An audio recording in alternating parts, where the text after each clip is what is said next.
Right. Here we have the steps on how to found a GmbH OG. We just covered the GbR. This is the red part, risky, you don't want that.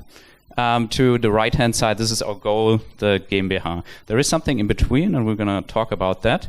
But like I told you, you should think of the GmbH or the UG like a person, and it has a life cycle, so it's being born.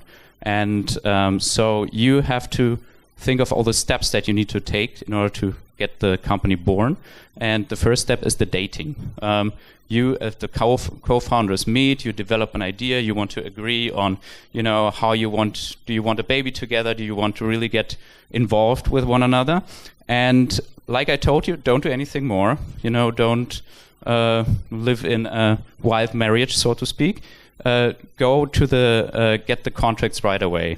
Because after you've developed your business, you don't want to create anything that is worth before you signed it. So what is the next step? Anyone?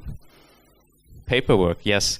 And in the analogy of getting a baby, you have to have a marriage. In Germany, law very conservative. You need a marriage. I mean, not you figuratively. It's a figurative, a metaphorical thing. So you go to the notary, and that's when, just like a real German wedding, it's really a lot of reading out loud and a lot of signing. It's not really romantic. But it needs to be done, and that's what you want to happen. Because the moment you went to the notary and signed all the founding documents that we're talking today about, the moment you have a pre-GmbH. So this is liability-wise, it's better.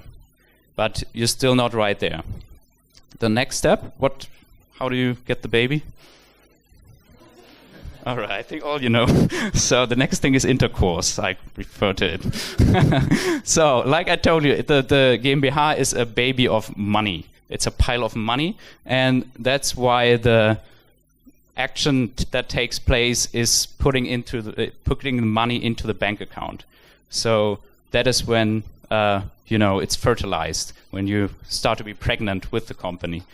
And so what you need to do next, and this can, you can go right from the notary. Like in a real marriage, you can consummate the marriage right away, but you can wait too. So there is no rush. But of course, you want your GmbH as fast as possible, and if you want to, you can make an appointment with a bank right on that day. If you want, just email me or Hugo, and we have some banks in Berlin that do it right away. So what you do, you open the account. Don't forget your firm's name on the mailbox, because you need an address in Germany. You can be all foreigners coming from everywhere, but you need one address in Germany, and that's where you should put the mailbox, your whatever company name, so they can send you the documents, the banking documents, and you pay in the share capital. So that's the fertilization. And once you did that, you notify the notary, and he's going to apply to the commercial register for you, because the commercial register is the one that is helping you get the birth. So once your company is in the commercial register, that's when you can celebrate. It's like a bureaucrat's fantasy of birth, maybe. It's really, there is nothing much to be done.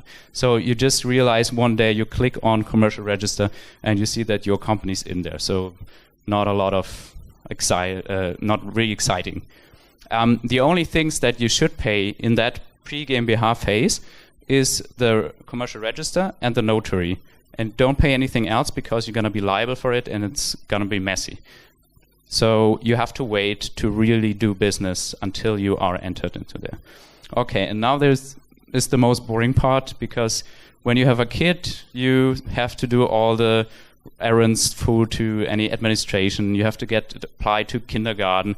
And I think in Prenzlauer Berg here, they have to do it even before it's born. So you really get it in time. So you have to do all those administration stuff, and the same goes for your company. So say again. Diaper. Yeah, there's a lot of diaper filling involved. So the first thing you have to do is you have to register your company as a trade organization. It costs 30 euros, and normally it's not a big deal. but we will cover that later. Sometimes there can be some issues. Next, the Finanzamt is going to talk to you. The Finanzamt is the tax authority here in Berlin, and you will have to fill out a form. They already know that you founded the company because the notary told them. So whatever you notarize, the Finanzamt knows. Just so you know. And you have to do your monthly VAT. So once you have your VAT number, you do the VAT declaration, and that's the second thing. Someone also who's writing you a mail is the commercial chamber, IHK. They just got to charge 80 euro from you for being a member. And the last, which I really want to stretch, is the DRV. We're going to talk about that later on, one of the last things. The DRV is the Deutsche Rentenversicherung, the German pension insurance.